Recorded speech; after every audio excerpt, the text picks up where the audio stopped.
¿Cómo les va? Viernes 4 de marzo. Ayer fue un día histórico. Bueno, en Argentina un partido de fútbol es histórico. Eh, pero ayer sí fue un día histórico. Yo vi el debate en el Senado. Hubo, era para lucirse el debate de ayer. Todo el proceso previo, la intención que se tuvo de impedir la sesión, el enojo evidente de los senadores de la Libertad Avanza frente a la existencia del quórum, la reacción posterior del gobierno impugnando la decisión constitucional del Senado. Es decir, el Senado ayer por primera vez en el gobierno de Javier Milei actuó como cuerpo, actuó como institución de la República, como poder. Esto es así de sencillo. Este Senado le dio decretos de necesidad de urgencia de dudosa constitucionalidad, pero de un juez de la Corte lo expliqué el miércoles. Yo lo que lamento es que poca gente lo miró, pero lo expliqué el miércoles. En forma muy sencilla, si te designan por decreto y estás a plazo, eh, sos un empleado de administración central y la administración central, es decir, el Poder Ejecutivo, no puede nombrar un juez de la Corte porque de esta manera, en esta circunstancia, porque evidentemente estaría introduciendo sus garras en otro poder que es independiente. Ahora, la pregunta que me haría un alumno es, entonces dígame doctor, ¿por qué el inciso 19 sigue vigente? Porque el presidente puede nombrar jueces en comisión. Es un artículo viejo de 1860. Ayer, Lustó, que no es un tipo que a mí me resulte simpático en lo personal, pero me gustó mucho la senadora Tagliaferri. Ayer Lustó leyó eh, cuál era la opinión de Raúl Alfonsín, constituyente, sobre esto, y me parece muy bien, me parece porque los abogados sí leemos, sobre todo que nos dedicamos a la Constitución, sí hemos leído, son 12 libros, las actas de la reforma constitucional parcial del año 1994. Yo me tomé la molestia de solicitar que me los regalen, ¿no? Porque no hay, creo que en el mercado no hay las actas de la Constitución reformada parcialmente en el año 94. Y hay una explicación ahí que hace Alfonsín que es muy clara. Y después ayer el senador por Río Negro, que supuestamente para la política online iba a votar de manera diferente a qué votó, porque el Poder Ejecutivo había puesto algún dinero, etcétera, etcétera, dio una clase de derecho constitucional. No me acuerdo de apellido, un hombre de anteojos, senador por Río Negro, de Unión por la Patria. Si Unión por la Patria tiene un abogado muy lúcido. Porque es muy fácil ser lúcido en la defensa de la Constitución Nacional y la competencia que tiene el Senado para nombrar jueces. Es decir, el Poder Ejecutivo los propone, el Senado los designa después de un proceso de análisis que está reforzado por un decreto que hizo Kirchner en el sentido de etcétera, etcétera. Ahora, lo que dijo Lustó ayer es cierto en el sentido de que no hay en el reglamento del Senado un artículo, porque no lo hay, que contemple esta situación, porque yo creo que lo dije el miércoles, la Constitución fue hecha por caballeros en una época que la política era ejercida por caballeros, porque veníamos de guerras civiles, porque era la manera de lograr la paz social, que es básicamente el objetivo primario de la Constitución del 53 y luego del 60, cuando se incorporó la provincia de Buenos Aires. Fue básicamente lograr la paz social. Nosotros veníamos de guerras civiles, que arrancó, yo diría, después de la Asamblea del año 13. Y se mantuvo hasta Cepeda, Pavón, etcétera, etcétera. Es decir, Argentina vivió, mientras San Martín peleaba la independencia allende los Andes, la Argentina prolijamente se mataban entre nosotros para ver si éramos unitarios, si éramos federales, si la ciudad de Buenos Aires iba a gobernar sobre el resto del país de manera autocrática. Si no, por curiosidad, lean la Constitución, el proyecto de Constitución de 1820. Ayer la Cámara de Senadores cumplió holgadamente con los dos tercios largos. Eh, Rechazaron la designación, es decir, los pliegos, las solicitudes del hijo y de García Mansilla, lo que deja al hijo que debe, deberá dejar sus vacaciones y volver al juzgado, donde si yo fuera el hijo, yo nunca sería el hijo, pero supongamos, si yo fuera el hijo, yo presento mi renuncia indeclinable como juez federal. Si no puedo ser juez de la Corte, tampoco puedo ser juez federal. Por los mismos motivos. Y lo de García Mansilla es vergonzoso, porque ayer se leyó durante la sesión el acta de declaraciones donde él negó en 3 oportunidades adelante de los senadores, en la Comisión de Poderes, en la Comisión de Asuntos Constitucionales, negó 3 veces que él aceptaría ser designado por decreto, y fue designado por decreto y aceptó y juró. La Corte también acá quedó en una situación bastante incómoda. Hoy salió Lorenzetti rápido, porque Lorenzetti es muy rápido, demasiado rápido para mi gusto, a decir que él nunca hubiera aceptado ser designado por decreto. Entonces, ¿por qué le tomaste juramento junto a Rosati y a Rosenkrantz a un tipo que estaba colgado de un pincel?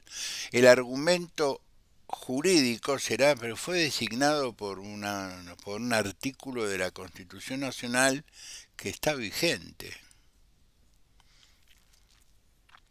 Ese va a ser el argumento de la Corte. Yo lo que espero que García Mansilla tenga la decencia profesional ya como colega, porque no es juez. Es un señor que está ocupando o usurpando un lugar en la Corte, lo que abre una serie de nulidades futuras. Ya se están pidiendo nulidades por la única vez que firmó. Es una persona que es extraña al cuarto piso del Palacio de Justicia. Bien por los senadores, mal por los senadores de la Libertad Avanza, que hicieron todo lo posible para que esto no ocurriera y votaron en consecuencia. Mal para el gobierno, que en vez de callarse la boca con elegancia, como hizo Macri cuando el Senado le dijo por, por decreto no, retiró él inmediatamente el pliego de Rosati y de Rosenkrantz, que estamos hablando de 2 juristas. que Rosati pasó holgadamente la sospecha de corrupción porque el tipo se fue del gobierno de Kirchner por no aceptar una coima, y lo dijo. Y Rosenkrantz es un académico, su carácter su competencia jurídica no puede ser discutible. Puede ser opinable algunas de sus posiciones, porque el derecho es así. Nosotros tenemos con García Valerini, mi colega que a veces escucha, intercambios muy simpáticos, porque el derecho te da la posibilidad de opinar de distinta manera. El presidente fue a los Estados Unidos después, según algunas informaciones no confirmadas, después de un ataque de nervios, por el, por el bulo, como diríamos los españoles, o dirían los españoles, por el mal momento que pasó en el acto que recordaba el 2 de abril, el día de la soberanía de Malvinas, por no leer el discurso antes. El que redactó ese discurso debería abandonar el gobierno, si es funcionario público. Y si no es funcionario público, debería ser procesado por traición. Porque si hay algo que quedó absolutamente claro, pero inclusive claro ante los organismos internacionales, es que los kelpers, es decir, los habitantes de las Islas Malvinas, que son británicos, desde el punto de vista del Commonwealth británico, es decir, británicos a medias, es muy raro la legislación inglesa en este sentido, pero bueno, no importa. No son población originaria como plantea Naciones Unidas cuando se habla de la independencia de un enclave colonial. Fue una población puesta ahí. Los que estaban ahí antes eran españoles. Y en las actas del... En realidad hay una discusión si las Islas Malvinas colgaban del virreinato del Río de la Plata o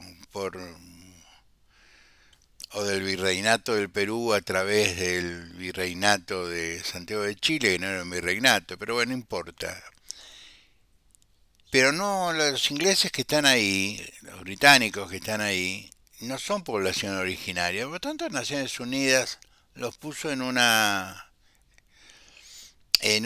categoría muy beneficiosa para los reclamos argentinos, y luego hay una consideración de carácter geográfica que las Islas Malvinas pertenecen al territorio patagónico porque es una continuidad de la plataforma marítima.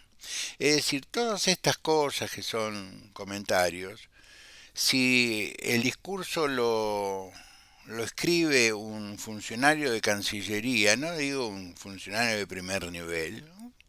Alguien salido del Instituto de Formación de la Cancillería,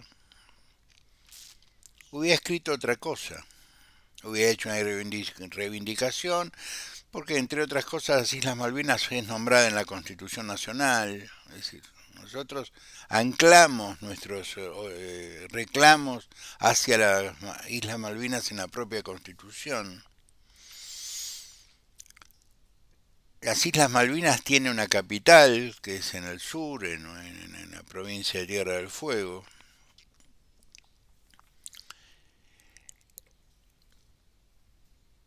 La autoría del discurso del señor presidente, que evidentemente no leyó previamente, que es lo que todo el mundo hace, leer el discurso antes de darlo, aun cuando lo escribiste, hayas escrito vos, para ver si hay algo que siempre hay que corregir. Yo he visto a otro presidente, claro, no leía, improvisaba. Y cuando leía en el informe de la Nación, él le daba cobertura política, Alfonsín, a lo que decían sus ministros y que bueno, que tenía que tratar temas de derecho internacional, el que opinaba era Caputo, que era Dante, que era un especialista en derecho internacional. Es decir, la posición del presidente de declarar la autodeterminación de los habitantes de Malvinas más en línea con el Foreign Office de Gran Bretaña que con la Cancillería de su propio país, provocó una enorme indignación que él percibió porque aplaudían sus funcionarios, pero los militares que ahí estaba el jefe de Estado Mayor, más los 30 veteranos que por alguien autorizó, mientras que los otros estaban del lado de afuera de la valla, en un lugar público, ninguno aplaudió. Y entonces él percibió que ahí había algo que estaba mal. Según lo que dicen algunos periodistas acreditados en Casa de Gobierno, su regreso a Casa de Gobierno fue un escándalo. Y que eso se transmitió, inclusive si él no tenía asegurado que iba a hablar con Trump, no viajaba a Estados Unidos y estaba en medio de una crisis de nervios. Ponele, estaba muy enojado. Yo no hablo de crisis de nervios, porque no soy psiquiatra, no puedo hablar de eso.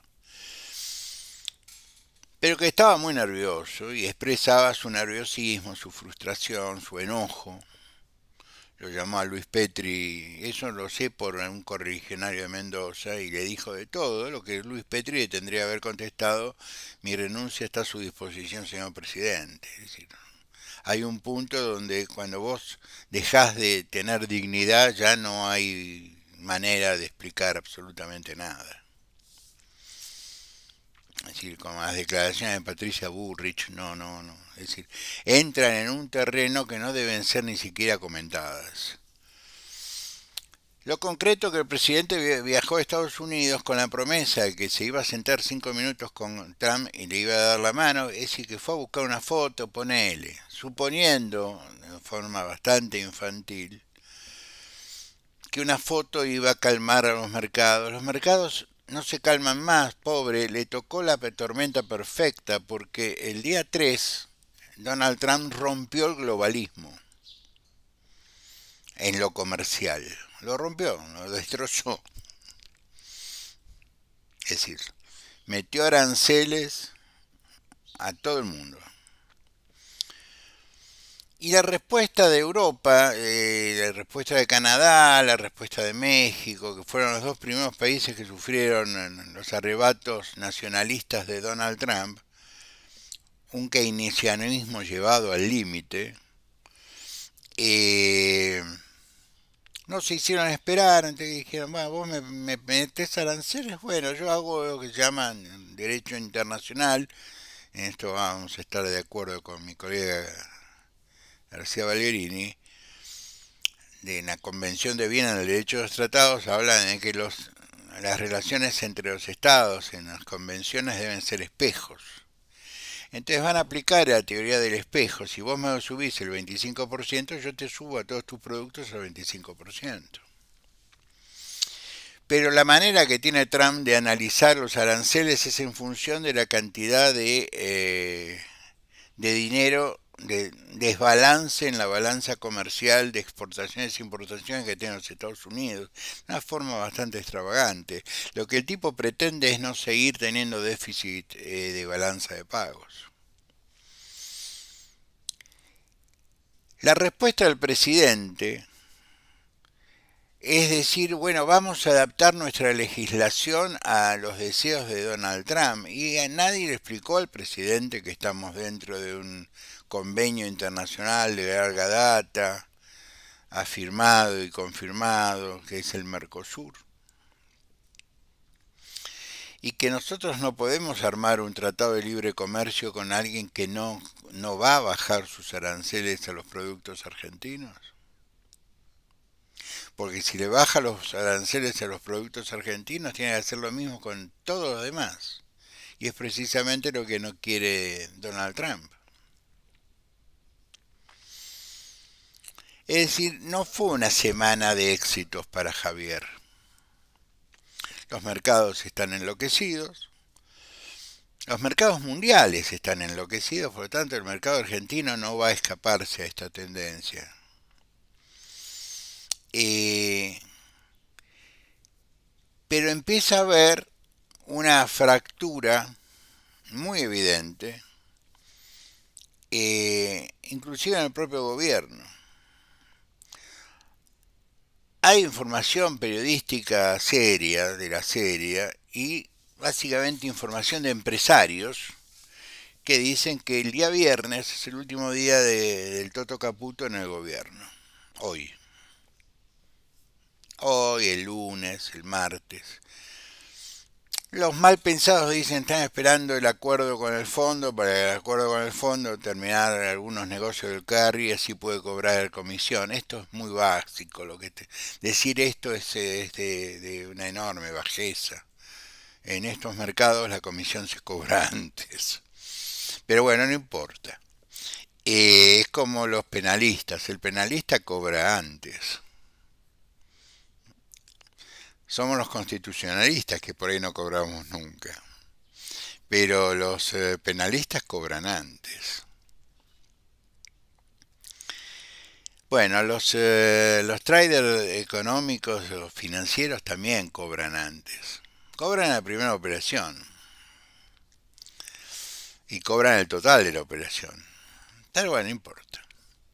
Lo concreto es que Argentina está derivando en un mar muy tormentoso que es el mundo, donde hay una guerra comercial, hay acuerdos impensados, absolutamente impensados, que por ejemplo Corea del Sur y el Japón, países absolutamente alineados a los Estados Unidos, con bases de los Estados Unidos en su territorio, lleguen a un convenio con China, su enemigo natural en el Pacífico, en el Norpacífico, un acuerdo comercial, porque frente a la locura tenés que de alguna manera acomodar los tantos, ¿no es cierto? Países productores de electrónica, en fin, que tienen más cosas en común, más allá de la etnia, más cosas en común que cosas por las cuales se tengan que diferenciar. El otro día leí un paper muy interesante que China, de un funcionario chino, que es, aparte es un académico, él dice que nunca va a estar en la intención de China invadir Taiwán, porque en Taiwán hay chinos y eso sería como una guerra civil. No, no.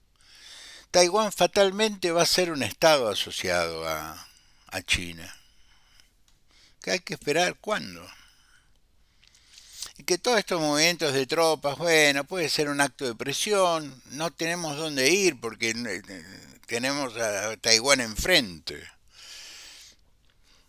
Es decir, no hay peligro de guerra entre China y Taiwán. Hay un reconocimiento de parte de China que es enormemente más grande que Taiwán y que en Taiwán hay chinos. Hasta hablan chino. En este mundo tan confuso, donde la segunda potencia del mundo está perdiendo frente a Ucrania por paliza, donde se están disputando el Polo Norte, el Ártico, porque como se está, pero básicamente, ¿qué están disputando el Ártico? Que como se está descongelando el Ártico, se reduce en 40 días el transporte marítimo por el norte, es decir, están disputando rutas.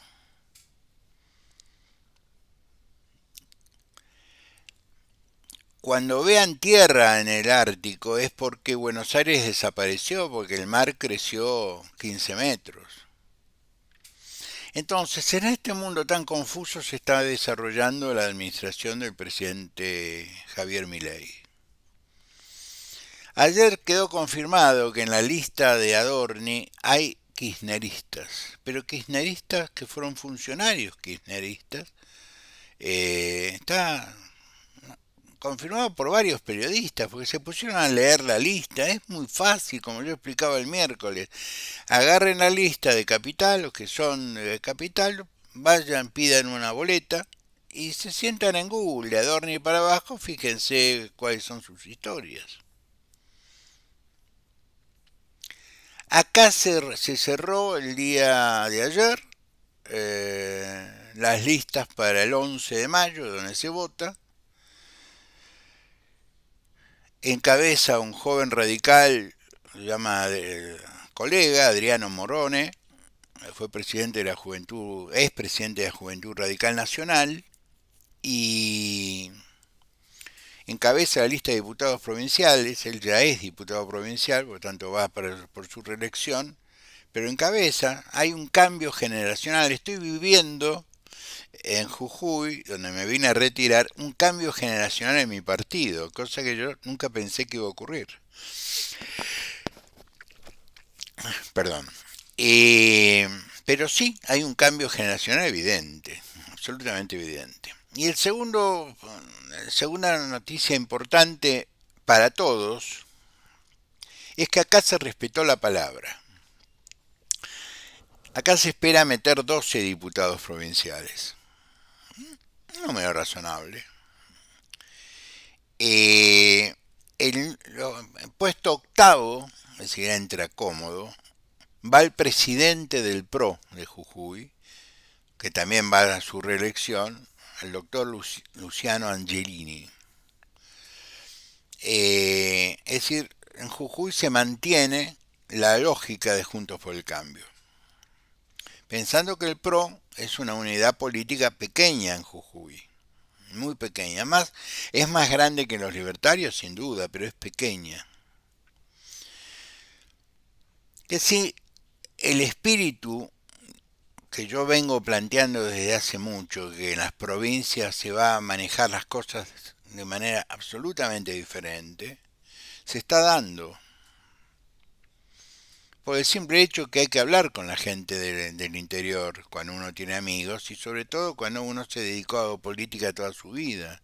Tengo amigos en el rugby, tengo amigos en la política, tengo amigos en la profesión, pero digo, ¿cómo está la provincia? Y te cuentan. Yo quería hacerles estos comentarios.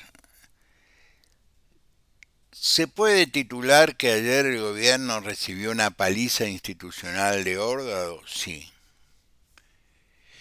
¿Pero esto era necesario? No. El presidente está muy mal asesorado. Él es un hombre que aparentemente no desea ser asesorado. Eh, y los que lo hacen muy mal. El caso de Agustín Laje, que me dicen que es el autor material del discurso del 2 de abril. Eh, yo tengo la ciudadanía española, pero nos declaramos independientes en 1816. No solo por convencimiento, sino porque las tropas del general San Martín necesitaban ir con una bandera de un país independiente. Eh, no hay discusión al respecto. Eh, no tendrían la foto de un inglés en mi casa. Respeto muchísimo la historia de Gran Bretaña, es una historia muy rica, más el primer esbozo de constitución, de alguna manera es la Carta Magna Británica del 1400 y pico, cuando los lores le ponen límite al rey.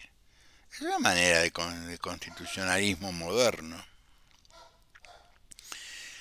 Yo creo que el gobierno está pasando un muy mal momento, que fatalmente se va a reflejar en las encuestas y se va a reflejar en la elección. Por eso los tweets que dicen que hay, o las declaraciones de Rukauf opinando con los libertarios. Es decir, vimos por Twitter, los que tenemos cuenta en Twitter, un acto cerrado en la Ciudad Autónoma de Buenos Aires de la Libertad Avanza que terminaron con la marcha peronista.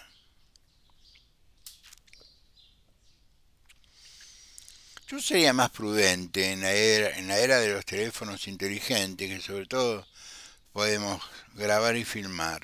Yo sería más cuidadoso con esos detalles, porque la elección está muy cerca. Quería decirles estas cosas. Me alegra mucho en lo personal haber el día miércoles haber adelantado opinión respecto al tema de los jueces de la Corte. Y respecto a la interpretación de la situación de Cristina Fernández de Kirchner, lo mío es una opinión eh, casi en una anécdota. A mí me da la sensación que hay, y ayer se dijo en el Senado, hay una, hay una tendencia de parte de algunos miembros del Poder Judicial de sobreactuar en el caso de Cristina Fernández. Y yo voy a hacer una advertencia para que nadie se enoje. La doctrina no escrita de la Corte, porque hay una doctrina escrita y una doctrina no escrita, es que un presidente no va preso. Si no, explíquenme, lo más allá de la Corte de los Milagros, explíquenme que esta Corte,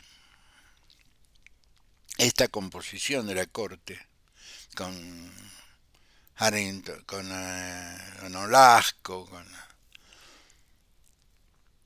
nunca opinó sobre lo que debía opinar en el caso Menem.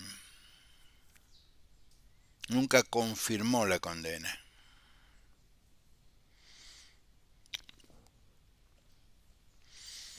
Eso es lo que quise decir el miércoles. Me da la impresión de que hay ciertas irregularidades en el proceso que pueden ser la herramienta de interpretación de la Corte para sacarse este tema de encima el día que opine de este tema. Pero si la Corte tardó 25 años y no tardó, y murió Menem antes que la Corte opinara sobre algo mucho más sencillo, porque encima Menem no era un factor de molestia. Ojalá que no, pero me da la sensación de que la Corte Suprema de Justicia es más política que jurídica y eso es una tragedia. Pero que espero, no sé que si lo voy a ver yo, ojalá que sí, pero espero que mis hijos sí lo vean, que se ordene la Argentina, ya llevamos 40 años de democracia, 42 años de democracia, que se ordene los tres poderes y que empiecen a cumplir con su tarea independientemente de las presiones, de las sugerencias y de los regalos. Los quiero mucho, les mando un saludo muy grande, vamos a ver cómo viene la información picante este fin de semana, a ver si nos vemos el domingo o nos vemos el lunes. A mí realmente me gustaría verlos el lunes, pero vamos a ver.